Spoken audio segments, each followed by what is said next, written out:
यह उन दिनों की बात है जब मेरे पति एक बिजनेस के सिलसिले में 8 महीने के लिए यूएस गए थे।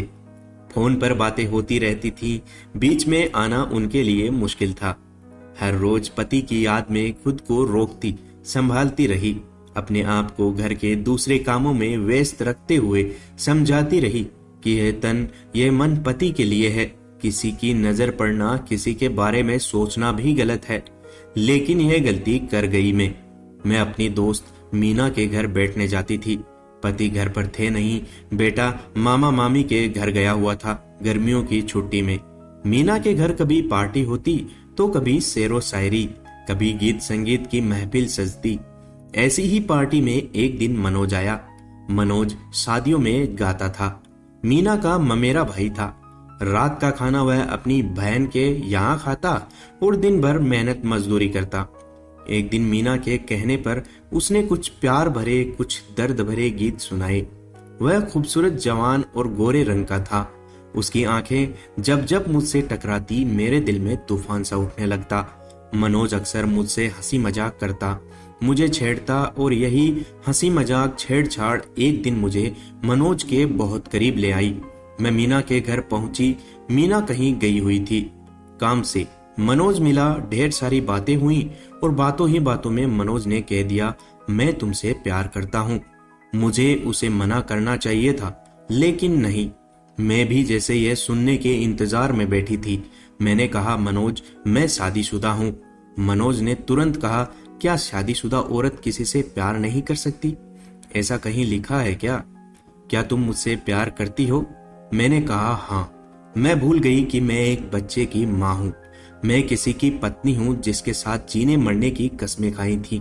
लेकिन यह दिल का बहकना, मनोज की बातों में आ जाना, इसने मुझे सब कुछ भुला कर रख दिया था। मैं और मनोज अक्सर मिलते, प्यार भरी बातें करते। मनोज ने एक रूम किराए पर लिया हुआ था।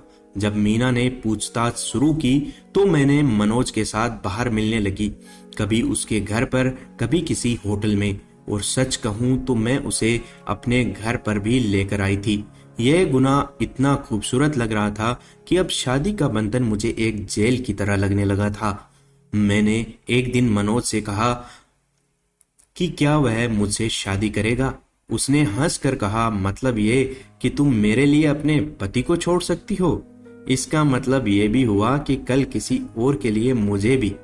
मनोज ने उस वक्त मुझे अपने बेवफा होने का एहसास करा दिया था।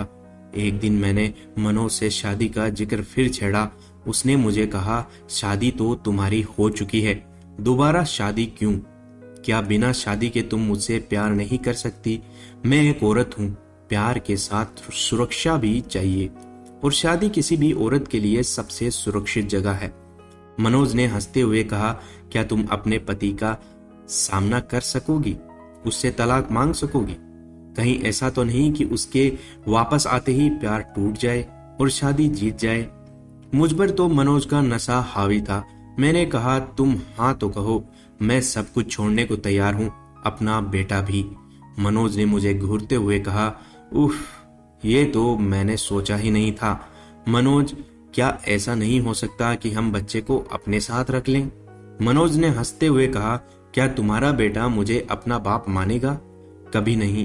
क्या मैं उसे उसके बाप जैसा प्यार दे सकूंगा? कभी नहीं। क्या तलाक लेने के बाद अदालत बच्चा तुम्हें सौंपेगी? कभी नहीं। क्या वह बच्चा मुझे हर घड़ी इस बात का एहसास नहीं दिलाएगा कि तुम पहले किसी और के साथ, किसी और की निशानी? क्या उस बच्चे में तुम्हें अपने पति की यादें? देखो सरिता, मैं तुमसे प्यार करता हूँ, लेकिन शादी करना तुम्हारे लिए तब तक संभव नहीं है जब तक तुम अपना अतीत पूरी तरह नहीं भूल जाती। कल जब तुम्हें मुझ में कोई कमी दिखेगी तो तुम अपने पति के साथ मेरी तुलना करने लगोगी। इसलिए शादी करना संभव नहीं है। प्यार एक अलग बात है, किसी पल में कमजोर होकर किसी और में खो जाना, उसे अपना सब कुछ मान लेना और बात है। लेकिन शादी बहुत बड़ा फैसला है। तुम्हारे प्यार में मैं भी भूल गया कि तुम किसी की पत्नी हो, किसी की माँ हो, किसी के साथ कई रातें पत्नी बनकर गुजारी हो। तुमने यह मेरा प्यार था जो मैंने इन बातों की परवाह नहीं की। यह भी मेरा प्यार है कि तुम सब छोड़ने को राजी हो जाओ, तो मैं तुमसे शादी करने को तैयार हूं। लेकिन क्या तुम सब कुछ छोड़ने को, भूलने को तैयार हो? कर पाओगी इतना? दोस्तों, आपको यह कहानी का पहला भाग कैसा लगा कमेंट करके जरूर बताइएगा। चैनल पर नए हैं तो चैनल को सब्सक्राइब जरूर कीजिएगा। धन्यवाद।